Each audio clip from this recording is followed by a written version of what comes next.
Hey guys, here we are again with another installment of the Canary Caper from the A to Z Mysteries by Ron Roy.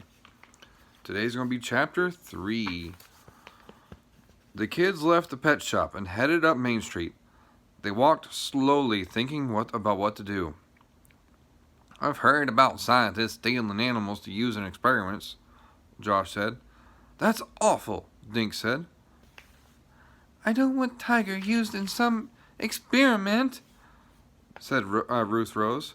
We have to find those animals. Where do the Gwens and the Perdues live? The Gwens live over by us on Thistle Court, Dink said. Why don't we go talk to them? Said Ruth Rose. Maybe the pet napper left some clues. The kids cut through the high school grounds and past the circus trailers. A few of the workers were sitting at a picnic table drinking coffee. They waved when the kids walked by. Which house is the Gwen's? Ruth Rose asked when they reached the Thistle Court. That big gray one, Josh said. The mailbox in front said Gwen in black letters. Ruth Rose walked up the steps and rang the doorbell. Mrs. Gwen opened the door. Hi, kids. How's your summer so far? Not so great. Somebody stole my cat yesterday, Ruth Rose said. Oh, Ruth Rose, how awful. My parrot disappeared yesterday, too. So did Mrs. Davis's Canary, Josh added. We just came from the police station, Dink put in. Officer Fallon told us that about your parrot. Dr. Pardue's rabbit is also missing. Mrs. Gwen's mouth fell open. My goodness, do you mean that 4 pets disappeared yesterday?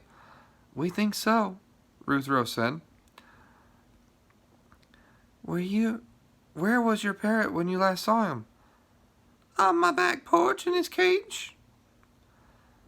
Can we see the cage? Dink asked. Mrs. Gwen took them through the kitchen to the screened-in back porch. A cage stood in one corner. Archie likes it out here. He can watch the other birds in the trees. Yesterday I came out to have my lunch, but he was gone, said Mrs. Gwen. Dink checked the screen door that led to the backyard. Was it locked? Was it locked? He asked. I don't really remember. We often leave it unlocked, Mrs. Gwen said. Could Archie have opened his cage door himself? Josh asked. Mrs. Gwen shook her head. We always keep a clothespin on his door to make sure he can't open it. So someone must have stolen him. Oh dear, I don't like to think of crime in Greenlawn, Mrs. Gwen said with a sigh.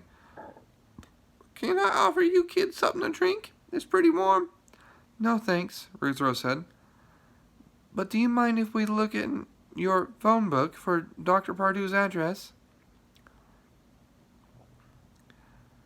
They're at number 3 Pheasant Lane, Mrs. Gwen said.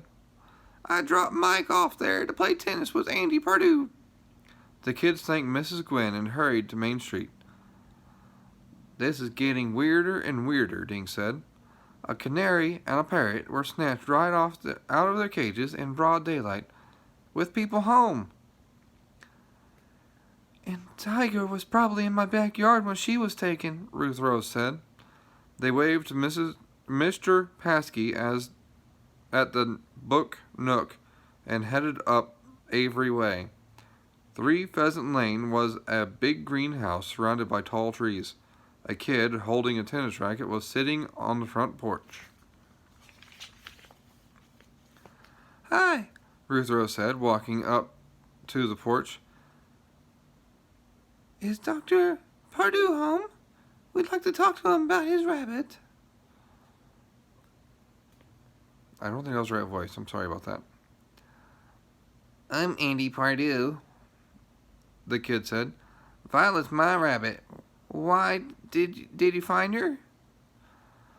No, but my cat is missing too, and so are 2 other pets in town.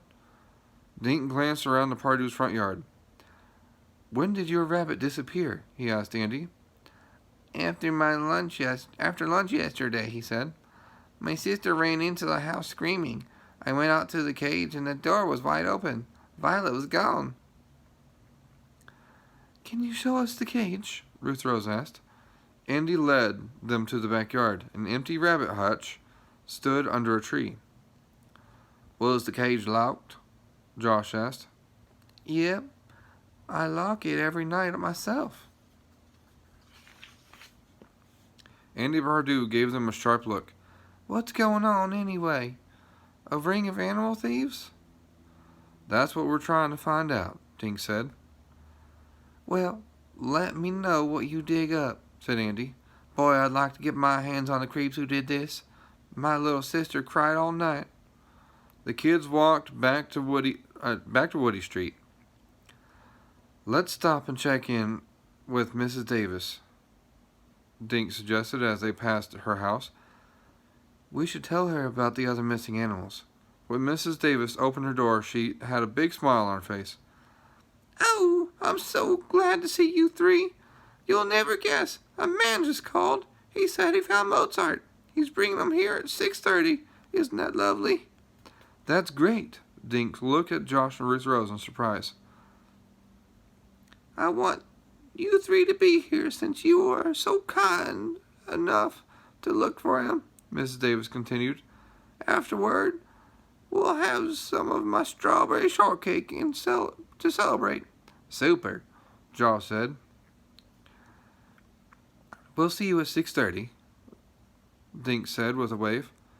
The three started home. Josh grinned. I guess Mozart wasn't kidnapped after all. I guess not, Dink said. He looked at Ruth Rose. She wasn't smiling. There's one thing I don't understand. How did he know who to call? How did that man know who Mozart belonged to? Dink shrugged. Maybe he found him near Mrs. Davis's house. Asked one of her neighbors.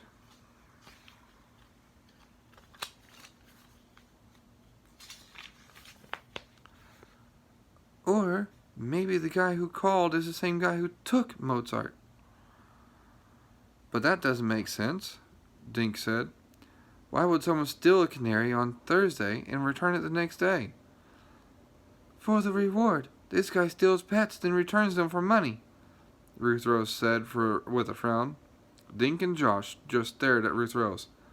They walked the rest of the way home in silence. Ooh, it's getting interesting. I'm curious to see what happens next. How about you? I guess we'll have to wait and find out.